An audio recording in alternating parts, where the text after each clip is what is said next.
আমরা প্রায় বলি না, মানে আমি কথার ছলে বলছি, কেউ যখন উল্টাপাল্টা কাজকর্ম করে তখন আমরা কি বলি যে এই বেটা তুই কি ওইটা খাইছস নাকি। ওই জিনিসটার নাম আর বললাম না, আপনি আমি আমরা সবাই জানি যে ওই একটা বিশেষ জিনিস রয়েছে যে তুই কি বেটা ওইটা খাইছস, এমন করস কেন। সেই জিনিসটা ধরেন সত্যি সত্যি কেউ খায়, কেউ সত্যি সত্যি মাদকাসক্ত, সেই মাদকাসক্ত ক্রিকেটার, যেহেতু ক্রিকেট নিয়ে আলোচনা করছি, নিজেকে মাদকাসক্তি নিরাময় কেন্দ্রে দীর্ঘদিন ধরে পুনর্বাসনের জন্য রেখেছেন। এই মুহূর্তে এই আলোচনাটা যখন করছি তখনও তিনি মাদকাসক্তি নিরাময় কেন্দ্রে রয়েছেন। সেই ক্রিকেটারকে যদি আমি বলি যে আপকামিং বিপিএল এ তিনি ক্যাটাগরি সিতে রয়েছেন এবং বাংলাদেশ ক্রিকেট বোর্ড 500 বিদেশি ক্রিকেটার যারা আগ্রহ প্রকাশ করেছে পৃথিবীর শ্রেষ্ঠতম এই ফ্র্যাঞ্চাইজি টুর্নামেন্টে খেলার জন্য, সেখান থেকে 257 জনকে বাদ দিয়ে 243 জন যারা বেঁচে গেছে, টিকে গেছে, নিবন্ধিত ক্রিকেটার হিসেবে অবশেষে নিলামে উঠবে। সেখানটায় মাদকাসক্তি নিরাময় কেন্দ্রে মাদকাসক্ত সেই ক্রিকেটারও রয়েছে ওই তালিকার মধ্যে। এটা যদি আমি আপনাদের বলি, আপনারা আমাকে বলবেন যে রিয়াসাত ভাই কি গাঁজা খেয়েছে? বলবেন না? অবশ্যই বলবেন।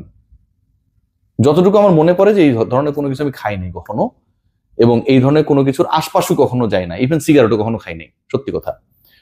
ইন্টারেস্টিং পার্ট সেটা হচ্ছে বাংলাদেশ ক্রিকেট বোর্ডের বিপিএল এ শন উইলিয়ামস নামে আপনারা একজনকে নিশ্চয়ই জানেন, ভদ্রলোক, দীর্ঘদিন থেকে আসলে মাদকের সাথে তার কারবার, সেখান থেকে বাঁচার জন্য, রেহাই পাবার জন্য এই মুহূর্তে তিনি নিরাময় কেন্দ্রে রয়েছেন। বিপিএল এর আগামী দুদিন পরে, পরশুদিন যে প্লেয়ার্স ড্রাফট হবে, ক্রিকেটার্স ড্রাফট হবে 30শে নভেম্বর, তিনি ক্যাটাগরি সিতে রয়েছেন।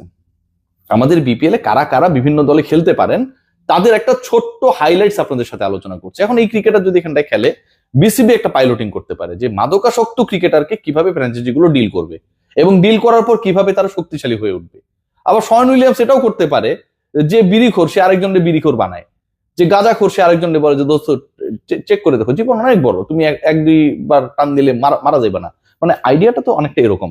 সো এরকম যদি মাদকাসক্ত ক্রিকেটারদেরকে দলভুক্ত করা হয়, সেই দলে অন্য যে সভ্য ক্রিকেটাররা রয়েছে তাদের অসভ্য হওয়ার ক্ষেত্রে কিন্তু আসলে খুব বেশি ব্যারিয়ার থাকবে না। Bangladesh cricket board BPL A category B, C থেকে একটু উপরে উঠি, মানে এবিসি তে যারা আছেন, বিদেশি ক্যাটাগরিতে যারা আছেন, দেশীয়দের নিয়ে আলোচনা করব, আমার প্রিয় এবিরাও এখানটায় আলোচনায় আসবেন। সো যারা আছেন, পীযূষ চাওলা সবশেষ আন্তর্জাতিক ম্যাচ খেলেছেন 13 বছর আগে। সামিত প্যাটেল সবশেষ আন্তর্জাতিক ম্যাচ খেলেছেন 10 বছর আগে। 10 বছর ধরে ইন্টারন্যাশনাল ক্রিকেটের সাথে, 13 বছর ধরে ইন্টারন্যাশনাল ক্রিকেটের সাথে কোনো ধরনের সম্পর্ক নেই। এরকম ক্রিকেটাররা বাংলাদেশ ক্রিকেট বোর্ডের টপ 3 ক্যাটাগরির, একজন টপ 2 মধ্যে রয়েছেন, দুজনই টপ 2 মধ্যে রয়েছেন।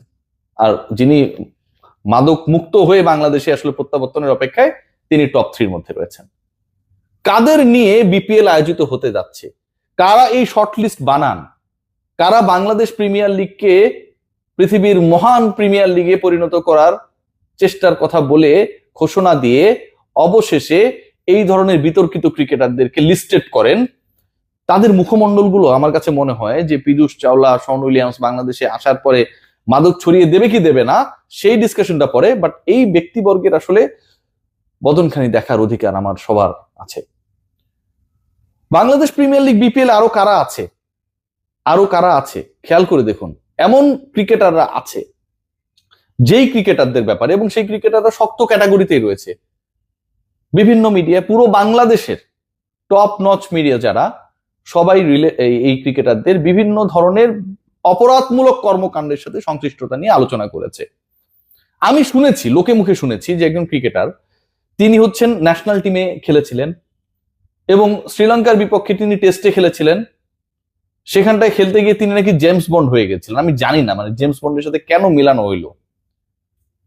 এবং সেই ক্রিকেটার টপ অর্ডার ব্যাটার, সেই ক্রিকেটার নাকি ডান হাতে ব্যাট করে।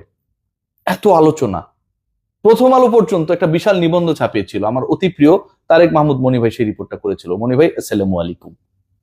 সেই ক্রিকেটার, তার সাথে নামের মিল রয়েছে, এবি মানে আয়ুব বাচ্চু না, এরকম আরো অনেক ক্রিকেটার যারা বিতর্কিত, যারা দুর্গন্ধ ছড়িয়েছে, তারাও রয়েছে এবারের বিপিএল এ প্লেয়ার্স ড্রাফটের বিভিন্ন ক্যাটাগরিতে। অথচ আমার অতি প্রিয় গাজী আশরাফ হোসেন লিপু, যেই এই প্লেয়ার্স এর লিস্ট করার সাথে জড়িত ছিলেন, লিপু ভাই আসসালামু আলাইকুম, সেই লিপু ভাই যে টিমটা বানানোর চেষ্টা করেছেন, মানে বিপিএল এর যে লিস্ট বানানোর চেষ্টা করেছেন, সেখানটায় আমি যদি আপনাদের বলি যে সবশেষ এনসিএল কে বলা হয় যে বিপিএল এর আগে একটা প্রস্তুতিমূলক টুর্নামেন্ট, এবং সেখানটায় আমাদের তরুণ নতুন ক্রিকেটাররা ভালো পারফরমেন্স করবে। সেই এনসিএল টি20তে এমার্জিং প্লেয়ার যিনি হয়েছেন রুবেল হোসেন, না ইয়ামাহা বাইকের বিশাল ডিলার আমার রুবেল ভাই, তিনি না, সেই রুবেলের নাম নেই। মনির হোসেন নামে একজন রয়েছেন যিনি নাকি ক্রিকেট খেলাই ভুলে গেছেন, এটা নিয়ে সুন্দর একটা স্ট্যাটাস দিয়েছেন আমাদের ছোট ভাই আফনান পিয়াল।